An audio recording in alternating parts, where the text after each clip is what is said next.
Namaste, everyone, and welcome back to the next episode of the EkaShri Schools of Yoga podcast, where we've been discussing different key concepts within yoga philosophy and really trying to figure out what the real world application of these different topics is so that we can think about how to apply them within our yoga practice, both on and off the mat, and learn a lot from these different concepts and how they are applicable to us. So as we've mentioned before, if you do have any topics that you would like to address or you would like us to cover during the podcast, definitely feel free to let us know. And so today, thank you, Shriramji, for being here today. We've got an interesting set of questions to cover today that are really related to yoga practice and how you can think about practically refining and fine-tuning your yoga practice based on the different concepts and the different things we will cover today. So why don't we maybe level set, Shriramji? I think everyone, who is listening to the podcast or who attends our weekly classes, on Sunday mornings knows, the benefits of yoga. We've been talking about this over the past couple of weeks with the podcast. We've been mentioning this during the classes, but why is it important, maybe for someone who is maybe not an avid practitioner of yoga, or maybe does it more sporadically, or is just kind of on the fence about, whether they should even think about building a yoga practice into their daily lives? Why should one establish a regular yoga practice? And so maybe if we can talk about just the benefits and why it makes sense to have that would be great as a start. And then we can touch upon sort of what specific aspects of the practice are important and should be prioritized. Thank you, Vedantji. Namaste. So the topic that we will cover in this discussion is the ingredients of a high quality yoga practice. So what are the guidelines? How can we boost the quality of our practice? And first of all, why is practice needed in the first place? In fact, one of my teachers with whom I've studied many interesting insights on the Yoga Sutras, Swami Bodhanandaji, so he highlights three very important topics in the Yoga Sutras, and one of them is practice, abhyasa. So the three important topics in the study of and the practice of yoga is abhyasa, practice, and then vairagya, which is detachment or not getting entangled or trapped in our likes and dislikes and so forth. And the third aspect is to develop a sharp intellect that is discerning. So it's called viveka khyati. So discernment of the intellect that can easily see the difference between what is right, what is wrong, etc. So the first of the three is what makes the subject of yoga very unique, because yoga is not just a conceptual philosophy. It is not just something for the intellect. There is no such thing as an armchair yogi sitting and just contemplating about different aspects. We need to jump into the practice of yoga. That is a key aspect of yoga. So if you want to make progress in the path of yoga, abhyasa or practice is essential. It is a key ingredient of yoga when we want to either develop our intellect, develop to bring the body to a place of exuberant health, harmony, etc. When we choose the path of yoga, the practice, the abhyasa part, is a key ingredient. And what is abhyasa? So in the Yoga Sutras, we see the definition. What is practice? Practice is the attempts that we make or the methods that we use, the strategies that we employ in order to bring the mind to a place of tranquility. Tatra sthitau yatnaha abhyasaha is how Patanjali defines abhyasa or practice. Whatever we do that helps us to quiet the mind so that the mind abides in the self. It is not jumping around. The mind abides in the self. This is defined as abhyasa. So it can take many forms. The practices that we do inside the yoga mat can help us with that. The practices that we do for the body, when we do asanas, at the end of the practice of asanas, we notice that the mind is more quiet. So the strategies that we use inside the yoga mat and also outside the yoga mat that we do as practice, what we eat, etc. So the lifestyle choices that we make can also be clubbed under the practice of abhyasa, because that will help us to quiet the mind as well. It's very interesting, and I really appreciate, and I think I've gotten to appreciate a lot more the fact that, like you mentioned, Shriramji, this is really a continuum, right? Where you cannot be quote unquote an armchair yoga practitioner where you understand the benefits, you understand the, everything but the physical benefits, but yet you don't, choose to practice, or you don't choose to actually, embody all the different limbs of yoga. So I think that makes a lot of sense. And so maybe, can we kind of discuss, Shriramji? So we've talked about, uh, the fact that this is kind of a continuum and everything has its own individual piece, but at the same time that individual piece is then interconnected as part of a larger whole. So can we maybe talk about, when it comes to establishing a yoga practice, what components should we think about building into a personal practice? And I think there are two specific ways to segment this question. One is, what are the components that we should actually have when it comes to this particular practice? And then the second, part of that question is, what is a high quality practice, right? And so I think those are two separate questions. So if we can start with the first one, that'll be good. And then we can transition over to how to think about the high quality and the enhancement of that practice. So yes, let us go back to our armchair yogi friend. So when we live yoga only in the mind level, in other words, when we just contemplate about it and not do any practice about it, so what happens is that we are not allowing ourselves to change or transform our perception. So what I mean is, when we begin the practice of yoga, we discover that the clarity of mind that the practice of yoga brings, we are able to see the world with a different pair of eyes. We are able to see the world with a crystal clear mind. We are able to grasp and discern things that were not accessible to us before. A confused mind cannot see things very clearly. Whereas with a clear mind that comes with the practice of yoga, we are able to make progress in the path of contemplation as well. So the point is, they both go hand in hand. A practice without understanding also becomes very mechanical. So the study, which we covered earlier in the topic of Swadhyaya, self-inspired study, and the Abhyasa, the practice of yoga, they both go hand in hand. So understanding about what we are doing, why we are doing these practices, so that it doesn't become a mechanical practice. So that is a key ingredient as well. So the knowledge and the understanding and the actual practice of yoga that we do inside a yoga mat, perhaps. So they both help each other. They work in synergy. Now, what are the specific ingredients of a high quality yoga practice? So first of all, what do we mean by high quality practice, right? Recall that the reason why we are doing these practices is for the benefit of bringing the mind to a place of tranquility. And there are numerous other benefits that come along with it, which includes the exuberant health of the body. So the physical well-being is also part of the benefits that we see along the way in the path of yoga. Now, how much effort we put in to our abhyasa and what are the rewards that we see? What are the returns that we see? Is it commensurate with that? Are we offering much more efforts and seeing little rewards, or is it the other way around? So if we are wise in our practice of yoga, if we include all the proper ingredients of a high quality yoga practice, what we discover is we are able to make substantial progress in the path of yoga. Perhaps in a few days' time or a few weeks' time, we are able to see profound benefits in the path of yoga. So what are these ingredients? And fortunately for us, Patanjali has enumerated the 4 ingredients for a high quality yoga practice.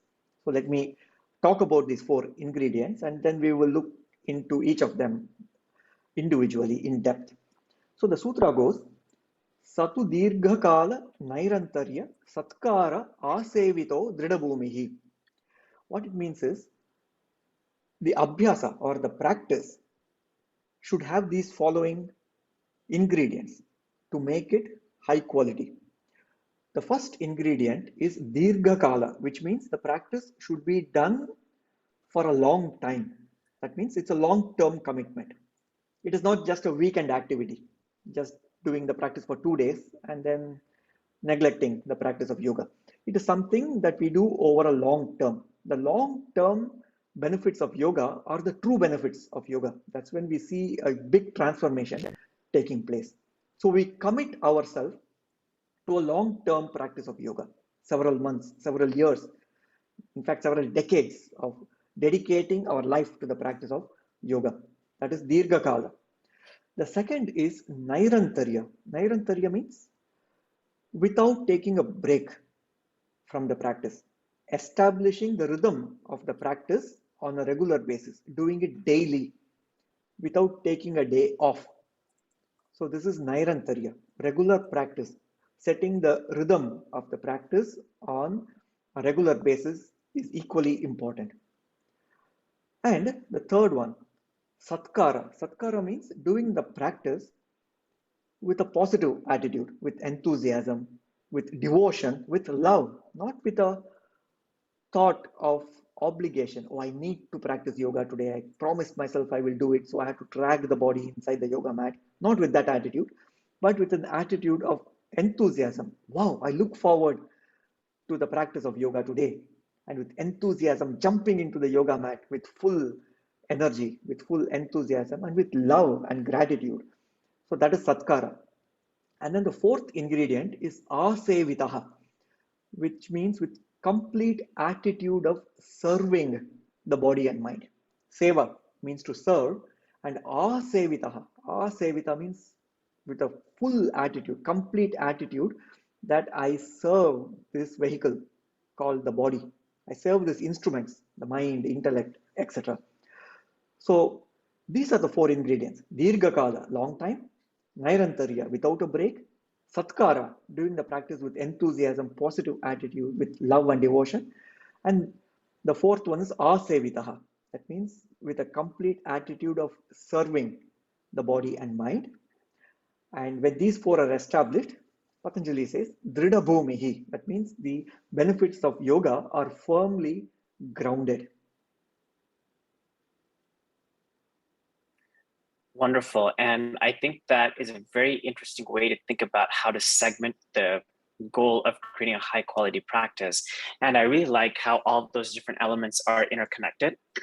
And so when it comes to establishing a practice, it's hopefully this is beneficial to our listeners to help them think about why and how they can think about that high quality aspect, because I think there is a difference, like you mentioned, Shriramji, right, between just practicing for the sake of practicing versus taking the practice to the next level and trying to make sure that what you're doing in the practice is going to be enhanced, is going to help enhance you, and at the end of the day is high quality in and of itself. So I really do think that that's a wonderful set of points.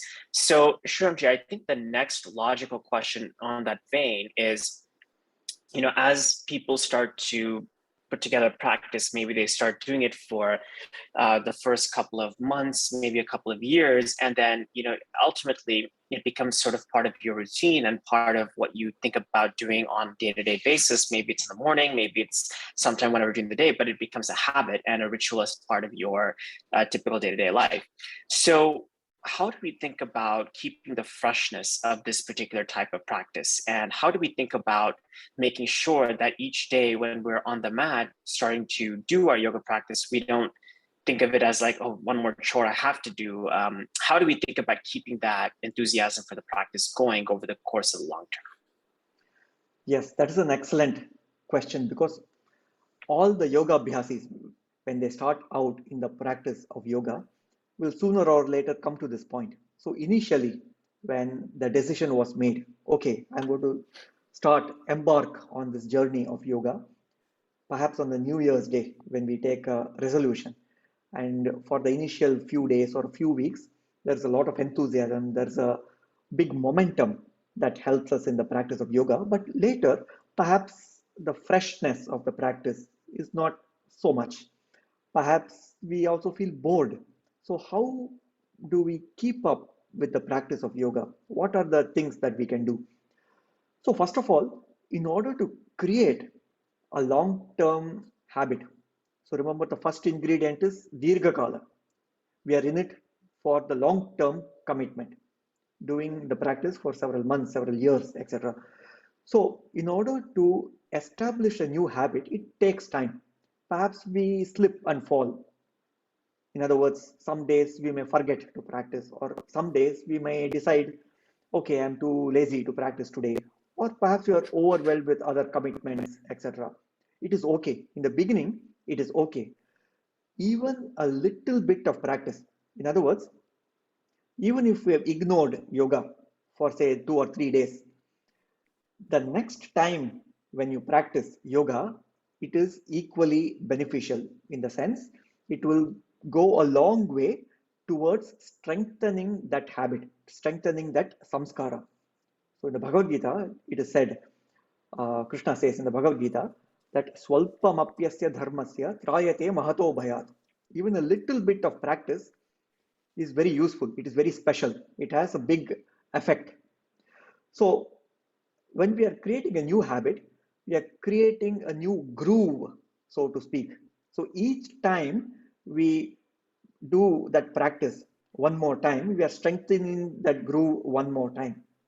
And when we also take time to reflect upon what is our objective here, when we go back to the day one, when we established the resolve that I'm going to practice yoga every day, then we discover that we are able to bring that freshness back. Oh, yes, I remind myself about the benefits of yoga, what all it has to offer, then it brings us back to that commitment. And there are many practical things we can do. For example, sign up for a regular yoga class or do practice of yoga as a group, perhaps engage other members of the family, etc., doing the practice as a group, etc. There are strategies like this, practical ways, little tidbits that can help keep up the momentum of our practice. And one more aspect is that whenever we feel bored, perhaps it's a sign that it is time to grow in the practice of yoga. In other words, whenever we do an asana for the first time, for example, there's a little bit of effort that is needed, maybe a little bit of struggle that is needed. So there's a challenge there. But in due course of time, when we are able to do the same posture effortlessly, in other words, we could say we have mastered that posture. Then if we keep doing something that is well inside our comfort zone, there is no challenge there anymore. Perhaps we get bored. So perhaps it's a time to expand on the practice, go to the next level of that yoga posture, or learn the next step in the breathing practice. So keep learning, keep growing, because as humans, we have this innate urge to grow. We cannot stand still because growth is an innate part of our journey in life. So perhaps when we feel stuck or when we feel bored, it is a reminder for us to keep learning, keep moving, keep growing in the path of yoga, add new postures or new practices in the sequence that we do every day. Also, I would like to point out one more aspect of yoga. With daily practice, sometimes we take the benefits of yoga for granted. For example, when I taught a workshop, a yoga workshop, about 12 years back in a hospital in New York. So I had taught about 50 healthcare professionals, and we had an interesting mix of doctors, nurses, and medical technicians. And on the first session, I led them through a practice of very simple breath-body synchronization. So moving the arms up and down in the same rhythm as the breath. So very simple practices. And at the end of the session, and also the beginning of the second day, many people came to me and said, wow, that was so effective. This is amazing practice. Yoga is amazing. And it surprised me. because we didn't really get started on the actual classic practices of yoga. We were just preparing. In my mind, I thought, okay, raising the arms up and down, synchronizing with the breath. It's a preparatory practice. I realized at that point that although in my mind I thought it was a simple practice, it does have profound benefits. Sometimes we forget that when we make progress in the path of yoga, we don't realize how powerful these practices are. So when we remind ourselves of that, then the sacredness comes back into our practice. We see the value of it again. Wow, this is a big treasure. The practices of yoga, it is so powerful. So when we are reminded of that, we bring back that satkara or that honor and respect to the practice of yoga. It may be simple, but it's extraordinarily powerful. All we have to do is to remember that, and that helps us re-establish the momentum in yoga. Also, let me mention that there are some things we can do uh, perhaps once a year to re-establish our dedication and our momentum in the path of yoga. When I joined my yoga school with my teacher, so on the first day, he did a little ritual. It was like a welcoming ceremony to welcome a new student to his yoga school. And that welcoming ceremony, that ritual had a big impact on my mind because the message that it gave me was, oh, right now I'm learning something very valuable, very sacred. So that welcoming ceremony itself had a very powerful impact on my mind. I'm embarking on something very important, very valuable. It's very sacred practice. So perhaps once a year, perhaps on the yoga day, um, we can choose maybe the New Year's day. In fact, today, when we are recording this podcast, today is the Indian New Year, Ugadi. So every New Year, perhaps, or every yoga day, perhaps, re-establish doing a little ceremony or a little ritual that brings back that momentum can also be very helpful. Wonderful. I think that's very helpful. Hopefully gives our audience a sense of how to think about keeping that freshness and that excitement when you start your practice. And I think that's incredibly important too, right? Because the only way you're going to be able to extract the most out of your practice is if you're putting yourself in a position where, I don't want to use the word uncomfortable per se, but where you're always growing, right? And so whether that means pushing a little bit more in the final, practice, or whether it means trying a new practice or trying to advance yourself in a pranayama technique or something to a little bit of a more deeper level, I think is going to be incredibly important, and helps, I think, us also set a goal to work towards, right? So there's always this sort of end goal for us to think about. And there's a way to kind of think about this in a method that will then ultimately allow you to refine your practice. And if you do that over the course of 5, 10, 15 plus years, it's kind of incredible to think about how refined your practice will become. And because everything just compounds, right, on one each subsequent day is just building off the other. So that's incredibly helpful, Shriramji, and thanks for putting that in such an eloquent way and helping us about how to think through this. So I think, we kind of touched upon the topic of boredom here, and it makes sense because that goes hand in hand with how to keep the enthusiasm for the practice going. So I guess the next question to think about is there's been a term which seems a little paradoxical, but yoga is typically known as a very selfless activity, right? Where you think about everyone else, and yourself sort of second. But there are some people who do think yoga practice is, quote unquote, selfish activity. And I would think rationally why that comes about is because you're focused on your own inner practice. You're focused on your own practice on and off the mat, getting better yourself. But how do we think about reconciling that phrase, first of all? And do we think that phrase is accurate? And how would you respond to that specific statement that some people may view yoga as a selfish activity? Yes, the practice of yoga, although the attention is on the self, we are actually benefiting the whole world because after our yoga practice, we present a better version of ourselves. And this is especially a great gift that we give to the people whose lives we touch, our near and dear ones. We are presenting them with a more kind version of ourselves, more peaceful version of ourselves, a more happy version of ourselves, not a complaining or angry version of ourselves. So it is a big gift that we are giving to the world by giving the best version of ourselves. And that's exactly what the yoga abhyasa does. The practice of yoga, it refines us, it helps us transform to a more kind, more peaceful, more happy person. So they have the opportunity to interact with someone who is very kind. Now, there's also another aspect to it. We inspire others with our personal example.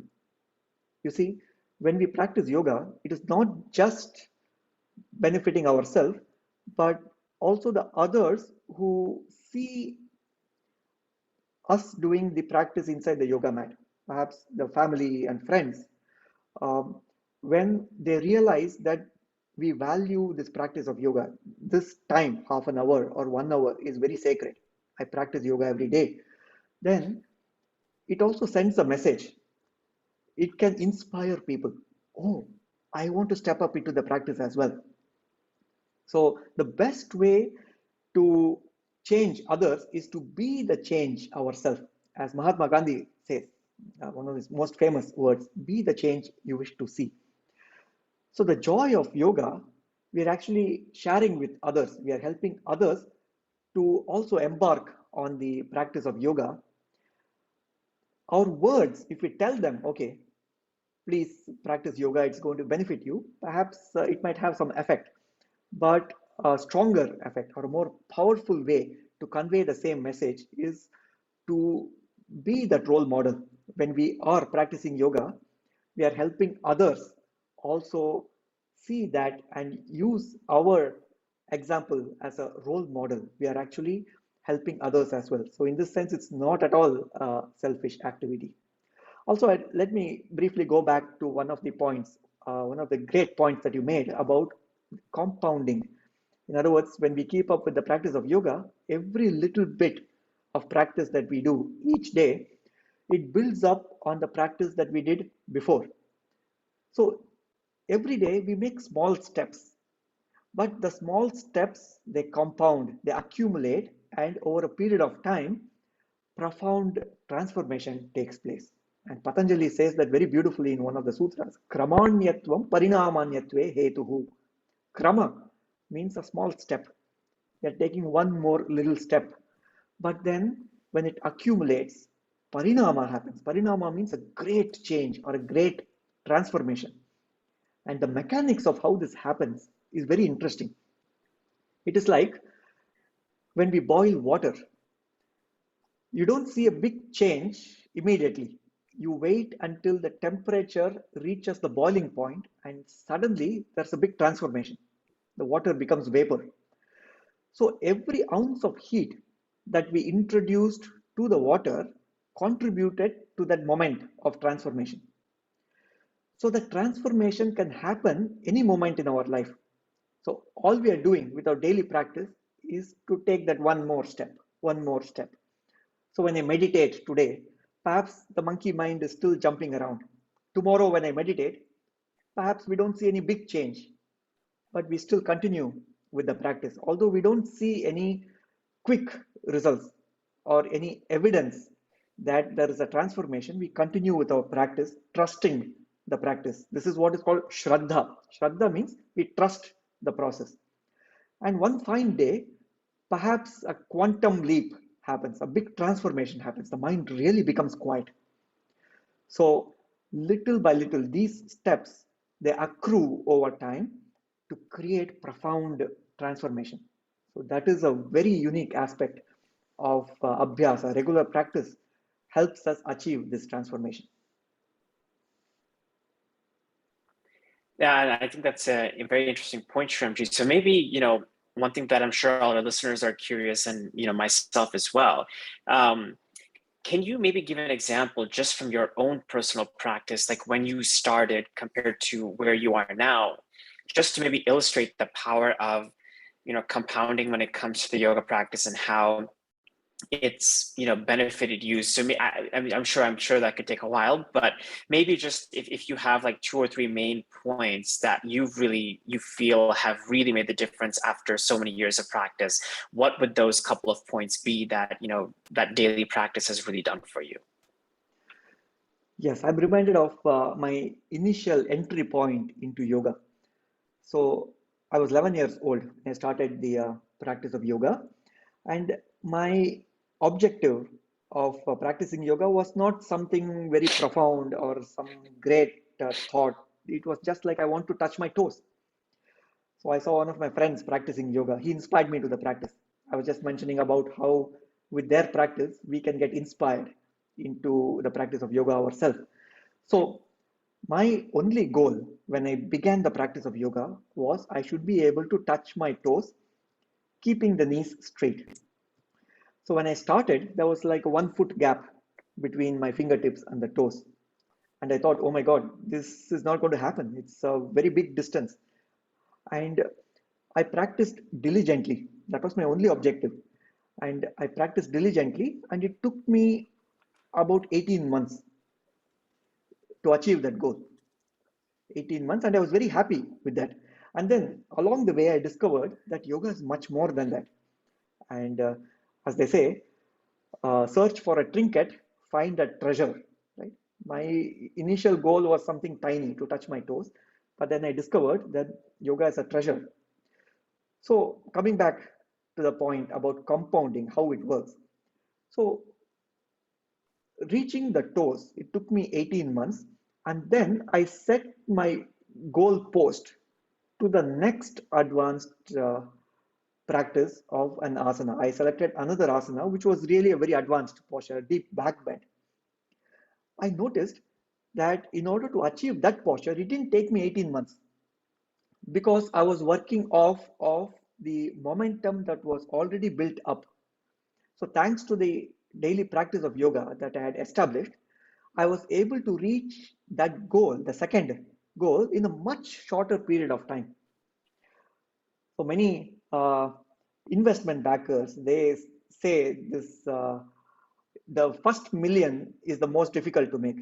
Once you make your first million, then the second million is much sooner. So like that, it builds up on compounding. So in my own experience, when I reached for my toes, 18 months it took, and the second goal, the second posture, which was much more difficult, much more challenging and advanced posture, it took me just about 2 or 2.5 months to achieve that practice. So I realized the power of compounding. We build up on the practices that we have accrued so far. And compounding is very, very powerful. And that is why perhaps it's one of the ingredients when we keep up with the practice regularly without a break for a long period of time, we're actually harnessing the power of compounding. That's a really nice explanation. So thank you, Shriramji.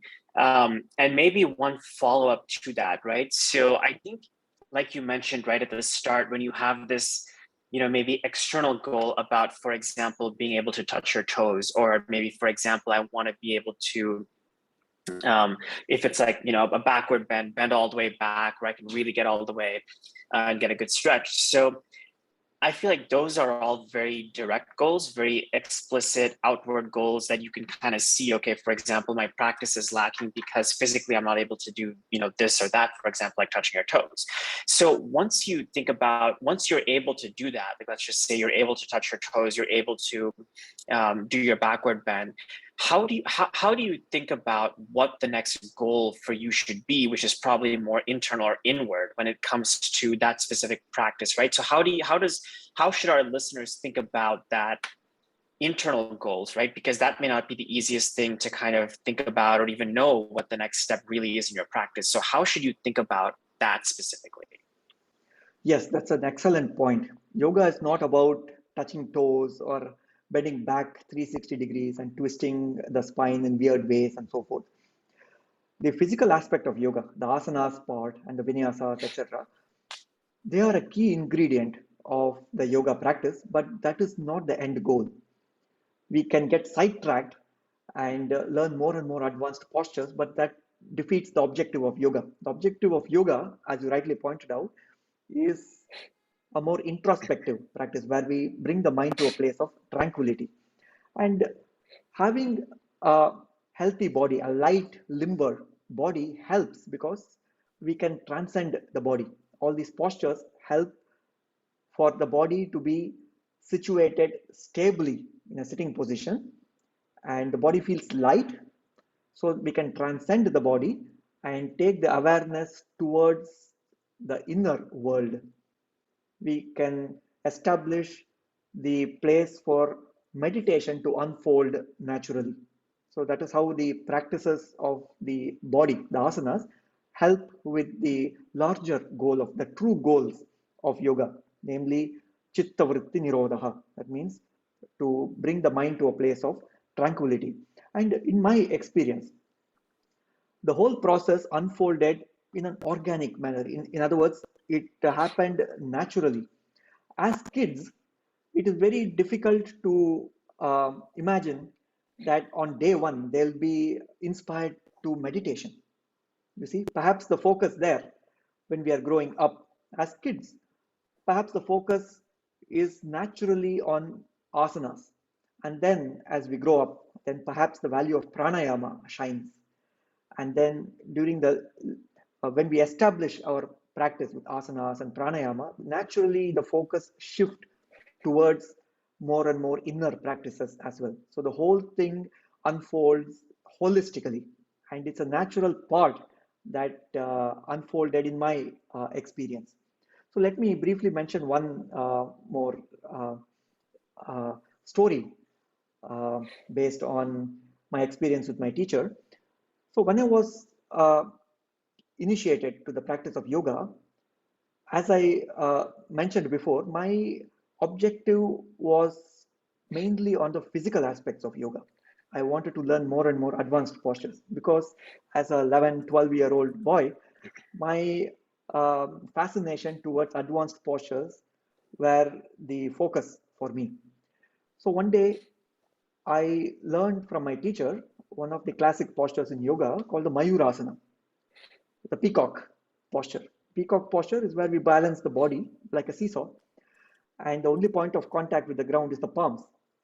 So we support the whole body weight on our elbows, and the palms are on the ground, and the body is like a plank, a straight line, like a seesaw. Now, I wanted to learn the next step of the posture. So once I was able to do the Mayurasana, the peacock posture, pretty well, decently, with stably, I thought I want to do the same posture with one hand because I saw a picture in one of the books where the yogi was able to balance on one hand and with the other hand stretch forwards. So I made a decision. Okay, let me practice this myself at home. Every day I will diligently practice this, and I will show this to my teacher, and he'll be very impressed and he'll give me some words of praise. So that was my plan. So what I did was I did diligently practice. Maybe for a year I practiced it, and I was able to bring to a level of perfection, a certain level of perfection, balancing on one hand. And I was very happy, and I was waiting to show this posture to my teacher.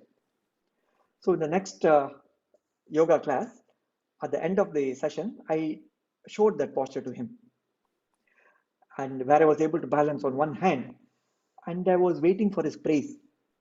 So I was, with eager to receive his praise. And what my teacher did, the first thing he did was a slow clap. So he saw that I was able to um, devote so much of practice and commitment, and I was able to do this posture. And then he said, all this practice in order to do this posture in one hand, it must have involved a lot of practice, a lot of tapas. He said tapas means intense practice. But if you had directed the same tapas, the same practice towards meditation, by now you would have been an enlightened sage, he said. You see, he also pointed out that there is not a big difference between balancing on two hands and balancing on one hand. The marginal benefit is so small that all the additional tapas, all the additional discipline that I did was not much use. You see, the marginal benefit was very tiny. So if I had done the same diligent practice towards meditation, I would have made much more progress in the path of yoga. So that really reoriented me towards the true objectives of yoga, not getting stuck or getting sidetracked by more and more advanced postures, but also respecting the true goals of yoga, namely to bring the mind to a place of tranquility. Wonderful. No, thank you for sharing that, Shriram. I think that makes, that's a very interesting anecdote. And I think that hopefully I've definitely learned a lot from that. And I think it makes a lot of sense. So hopefully our listeners are in the same spot. So I think on that note, that actually is a wonderful way to think about closing out the podcast for today. But maybe I'll turn it over to you, Shriramji, for one last sort of set of comments on if you have any final words of wisdom that you would give our listeners who are looking to either establish, a full yoga practice, or who already have a practice but are looking to take it to the next level. Is there any, last set of points that you would like to make that might be beneficial for them to note as they think about their practice going forward? I think introducing regular practice of yoga in our life is a great gift that we can give ourselves and to the world. As we saw, we present a better version of ourselves to the world. In my experience, I have noticed that with each day's practice, especially when a long-term practice has been established for several years, then we discover that, wow, the practice of yoga is so profound. Each day's practice, we don't think of it as, okay, one more day I have practiced, one more mechanical set of practices have been done, check mark. Like, it is not like task completed and then move on. There is a wonder, wow, this is so amazing. And that value of yoga, that sacredness of yoga, it gets reinforced with each day's practice. So I've been practicing since 1986. So it's been about 36 years that I've been practicing. And even today morning, when I practiced yoga, I was awestruck by the effectiveness, the efficacy of the practices. And wow, it feels so good at the end of the practice. It never ceases to showcase its wonders and its surprise. In other words, the freshness of yoga continues to show itself. And once we get past that initial boredom or that initial push that we might need to establish that momentum, then in my experience, it is self-perpetuating. The gift that you give to yourself, the daily practice that you do in yoga, it will have its own momentum that will drive itself, and it will profoundly enhance the quality of life. And that has been my experience. And I hope that all of us are able to introduce a practice that we do on a regular basis. It need not be asanas or pranayama, even any activity where we want to excel in. Say we want to play an instrument. So practicing it every day without a break, with honor and respect, with an attitude of serving music, perhaps.